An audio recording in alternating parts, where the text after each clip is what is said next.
I think I was blessed in the position to know what I was supposed to do. Like, what was my goal? Was my goal to put the spotlight on myself or the student?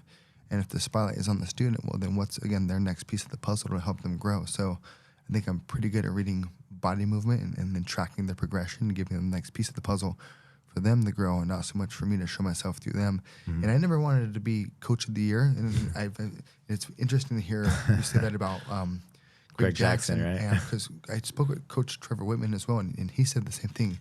He wanted to be coach of the year. I found that interesting because that was never my pursuit. I mean, they never had that right before. Yeah. Like a thing, awards like that, right? Yeah, no, yeah. They had somewhat new with the last, probably 12, 13, 14 years. Yeah. But to hear that Greg that was one of his goals, and that was one of Trevor Whitman's goals, but that was never my goal. But I knew that getting my students, or the people who I was blessed to be able to cross paths with and help them become the best version of themselves. I think that's the difference, right? Trevor was never like he was that. What's Trevor's background? I don't know his boxing primarily, and he's told me a funny story I'll share with you off air.